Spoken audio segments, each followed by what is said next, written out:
Hello, my name is Earl Laredo, and you're listening to KILL Dead Air Radio, and I'm your host.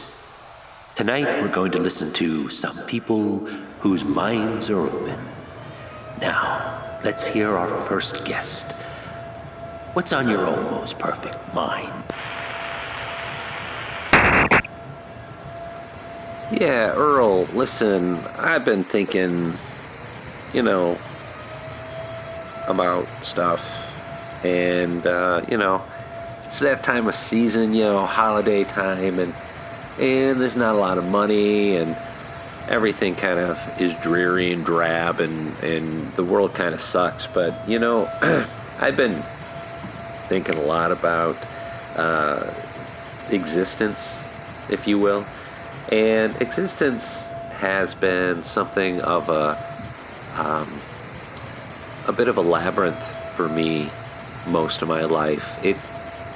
I think that it seems almost like in this last year or so, I've begun to see the signposts, though.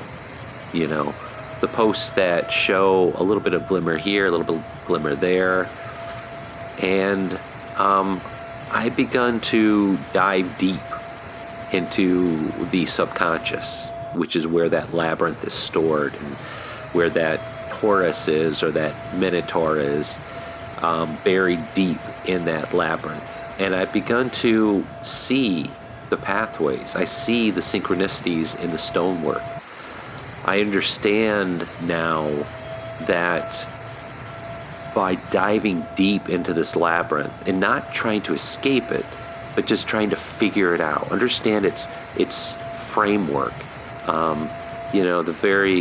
the very stonework, the masonry that the engineers and the architects used to construct the labyrinth. It's not about beating the labyrinth or escaping the labyrinth. It's about embracing it.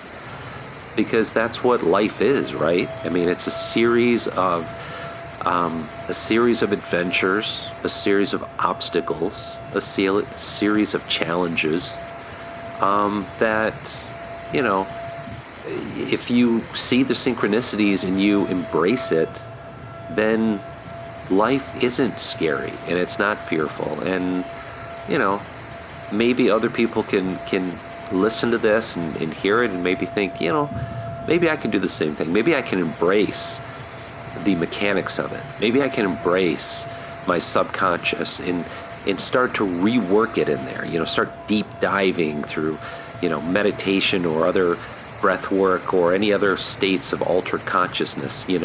I knew a guy once, his name was Dr. Gary Mullinex. I used to see his late night advertisements for something called a psychic oscillator years ago on public access, and he talked about altered states of consciousness, and he had actually, I guess, invented a machine called the psychic oscillator that actually had something to do with altering your vibrational frequencies, which in turn alters your perception, because depending on the frequency you're tuned into, that's how your life is basically going to go. So that's how you experience life. But anyway, this guy, Gary Mullinex, he had created this machine called the psychic oscillator, which is now obsolete and it's been taken off the market because too many issues with it. But his principle is sound. What he essentially did was he helped people rewire their vibrational frequencies to experience a better state of life.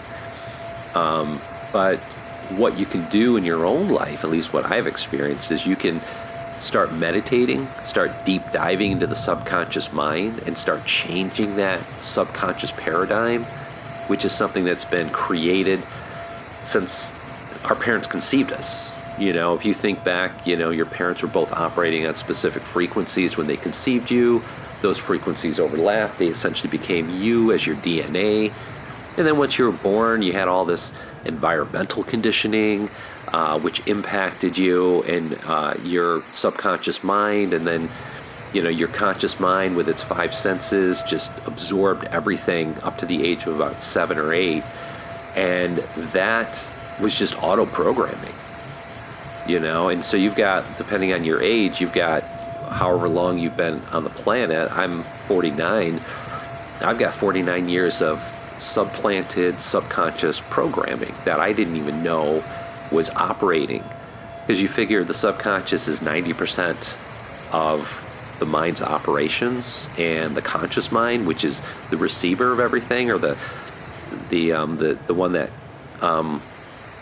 receives reality around us through the five senses, that only operates at 5 to 10% capacity at any time. So I've just been thinking about life changes, and the subconscious mind is the key. It stores everything. It creates long-term memories. It creates your personality, which creates your actions. So I think that's just something that's been on my mind. And I think if anybody else has similar experience, let me know. Call the show and talk with Earl and see what else might be on people's minds. All right. Yeah, just anonymous caller. Thanks.